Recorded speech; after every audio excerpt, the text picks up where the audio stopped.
You are listening to Bound by Death's Sorcerer, written by Akumah and voiceover by Sara. Akumah Audiobooks.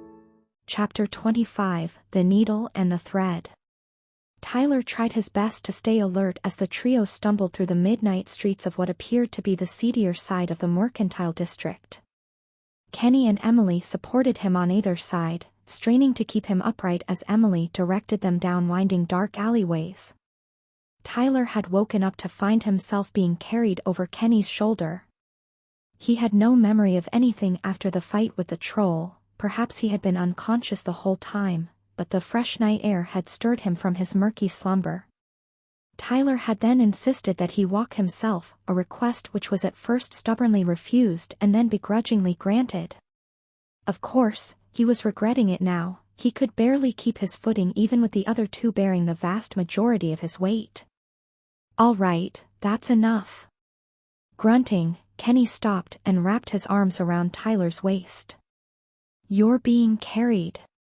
Tyler tried to protest as the other boy tossed him over his shoulder like a sack of flour, but all he could manage was a pitiful mumbling. "You're in no condition to keep going like this," Kenny chided him, "and besides, you've been slowing us down." Tyler tried to scowl, but he was so achy and exhausted that even his facial muscles revolted against his will. "Where are we going again?" he wheezed. "Shush," Emily admonished him as the trio crept forward through the shadows, casually avoiding the wide circles of light cast by the occasional alchemical lamp. "We can talk when we get there." After about a quarter of an hour, Emily stopped in front of a haphazardly constructed stone staircase leading up to a rickety wooden door. The structure was 3 stories tall, not including the basement, and was pretty much identical to all the others around and across from it, except for the small, pale silvery lantern hanging above the doorway. It was far smaller and dimmer than Lord Harold's street lamps, and the light it gave off was far, far colder. Kenny set Tyler down on the first step as Emily ascended up to the landing. As Tyler watched, she retrieved a small, unfamiliar key from her satchel, inserting it into the lock with a soft click. Tyler frowned for real this time. "She has a key? Where is this place?" Those thoughts unsettled him. Just how much had she been hiding? The door swung inward silently, revealing a yawning darkness. Giving Tyler a hand, Kenny pulled him up, and the 2 boys stepped up to follow Emily. Tyler had to grip the black iron railing, and his legs almost gave out once, but he eventually made it. Emily had stepped fully inside. The 2 boys shared a glance. Kenny shrugged. Sighing, the other boy stepped inside as well, leaving Tyler with no choice but to follow him. Tyler could barely see anything at all. The only thing he was able to discern about his new surroundings was that he appeared to be in the entry hall of a private residence. Strange that it should be in this part of the city, though such things certainly weren't completely unheard of. Emily shut the door behind them.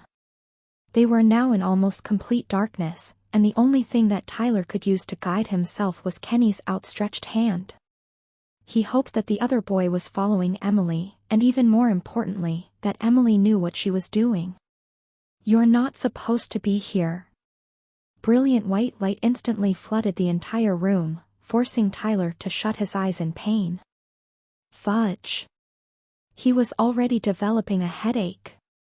Squinting after a moment, he made out the silhouette of a wild-haired woman standing at the entrance to what appeared to be a small, cramped, and incredibly messy but well-stocked kitchen. Instead of receptoring on the woman's face, Tyler's eyes roamed over the piles of dirty dishes, the literal armory of knives, other utensils, and numerous miscellaneous cooking tools. The industrial furnace? He caught a glimpse of the pantry as well. An entire wall of glass tubes of spices. "What are you doing here? And who the devil are these 2? Tyler's gaze finally landed on the speaker. She was a small, serious woman of middling age, with unkempt silvery hair and eyes that seemed to reflect the light almost like a cat's. She was wearing loose, plain white nightclothes. In one hand she gripped a steak knife. Emily raised her hands in a placating, diplomatic gesture. I'm sorry for the sudden intrusion, but we really need your help. We don't have anywhere else to go. The woman didn't move, and Emily lowered her hands, glancing back at Tyler. This is my brother, Tyler. He also worked for Lord Harold. Tyler blinked, suddenly even more alert.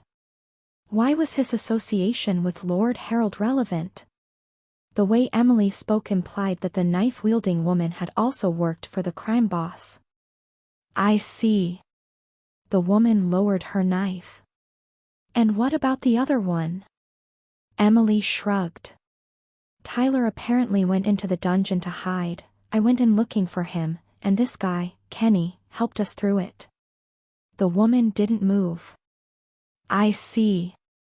She paused for a moment, seemingly perfectly content to let the silence stretch uncomfortably. Emily squirmed. Finally, the woman spoke again. Okay. What do you need? Visibly relieved, Emily let her shoulders relax, before taking a deep breath. We need a place to stay for just a few days while we figure things out. The woman nodded slightly at that. And my brother, he has what I'm pretty sure is some bad chaos exposure, as well as all kinds of injuries from ichor drippers. You want me to treat him? Emily's voice was perfectly cold and matter-of-fact. Yes. Setting her knife down on the table, the woman sighed. I'll do it. Emily visibly perked up, and the woman raised her index finger. But you'll owe me a favor in kind for this. Emily nodded hastily. Yes, of course. The woman's gaze landed on Tyler. She scrutinized him from a distance, scanning every part of him, her gaze lingering on his fur cloak, before landing back on his eyes. Right then. Let's knock you out. Tyler felt as if his face had paled, the blood draining away from the surface. But he really didn't care.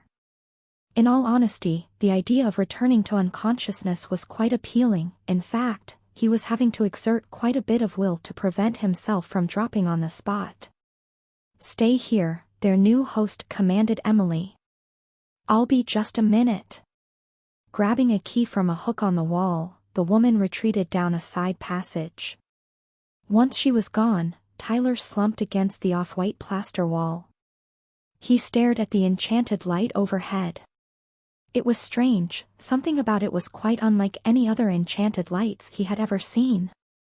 Whether it was the particular character of the light it gave off or something about its design, Tyler couldn't say. He stared until he thought he could see stars. No one spoke. Finally, hurried footsteps approached, signaling the return of their host. Now, she carried a minuscule injection needle in her black-gloved hands. All right. Lay him down on the floor here. Obeying, Tyler practically collapsed to the threadbare rug, leaning back and closing eyes. He relaxed his body, especially his upper arms. This wouldn't actually be the first time he had received a shot. Why are we doing this here? Shouldn't we bring him to the basement? Emily asked. Oh, we're bringing him down there right after. I just don't want him freaking out. Their host paused. Patients always seem to get cold feet once they see what's down there, she muttered. Tyler tensed, just as the needle stabbed him, sending a sharp pain lancing up his arm. And then everything faded to darkness. Akumah Audiobooks.